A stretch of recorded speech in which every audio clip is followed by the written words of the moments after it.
Ötən gün 31 yaşını özü qeyd edə bilmədi, amma vətənin ömrünə ömür qatdı.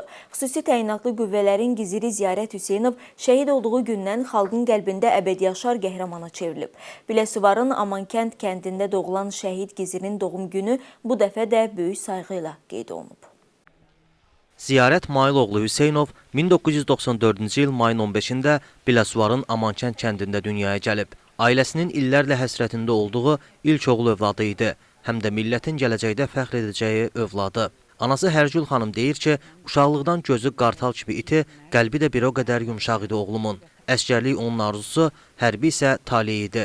O yolun sonunda isə özünün də qərar verdiyi əbədiyyət gözləyirdi onu.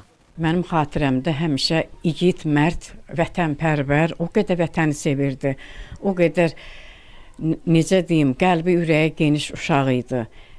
Həmişə elə deyirdi, irəli gedim, döyüşə gedim ondan. Biz deyirdik, dayı bəsdir də çıx. Çünki neçə dəfələrlə yaralanmışdı. Deyirdi, mən axıracan gedəcəm, şəhid olunca gedəcəm. Elə onun arzusu idi, istəyi idi. Elə ona da qovuşdu. 2012-ci ildən xüsusi təyinatlı qüvvələrdə xidmət edən Ziyarət qısa zamanda seçilən kəşfiyyatçılardan biri oldu. Qardaş Türkiyədə aldığı çətin hərbi təlimlər təkcə fiziki deyil, Ziyarətin mənəvi iradəsini də bərk edirdi. 2016-cı ilin aprel döyüşlərində, 2020-ci ilin 44 günlük vətən savaşında ən qaynar nöqtələrdə olub. Bir neçə dəfə yaralanıb, amma geri çəkilməyib, əksinə, daha da irəli atılıb. Çünki onun inancı vardı. Qələbə geri durmaqla yox, irəli gedərək qazanılır deyirdi. Sənin şəhadətin müqəddəslər yanında bəlli, sənin şərəfli ölümün bizim üçün bir səsəldir. O 3 il bundan qabaq vətən yolunda şəhadətə gedib, onun mövludu mübarək olsun, bütün şəhidlərimizin ruhları şad olsun. Ziyarət 2022-ci ilin sentyabrında Kəlbəcər istiqamətində düşmənin sərhəddə törətdiyi geniş miqyaslı təxribatın qarşısını alarkən qəhrəmancasına şəhid olur. Ən ağır döyüşlərdə irəli gedən Gizir bu dəfə də geri dönmədi. O, vətənin sərhədini canı ilə qoruyan oğulların sırasında əbədiyyətə qovuşdu.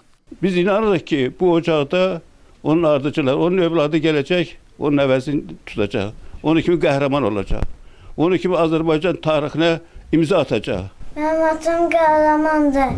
Məzərədin oğlum. Mənim atam cənnətdədir. Bəli, bu ocağı indi şəhidimizin vətəninə, ailəsinə yeganə əmanəti 5 yaşlı Əlinur öz nuru ilə daha da işıqlandırıb. Ailəsi, doğmaları şəhid Ziyarətin qoxusunu ondan alırlar. Şəhidin doğum günündə Odlar Yurdu layihəsi adından müqəddəs saydığımız Xarı Bülbül gülünün simvolik maketi də balaca Əlinura təqdim olunub. Qeyd edək ki, şəhid Ziyarət Hüseynov xidməti dövründə hərbi xidmətdə fərqlənməyə görə 3-cü dərəcəli medala, Cəbrailin, Kəlbəcərin, Şuşanın, Laçının, Xocavəndin azad olunmasına görə medallarına, ölümündən sonra isə vətən uğrunda medalı və 3-cü dərəcəli vətənə xidmətə görə ordeninə layiq görülüb. Əyyub Məmmədov, Samir Qurbanov, Zahid Aydınoğlu, Biləsuvar.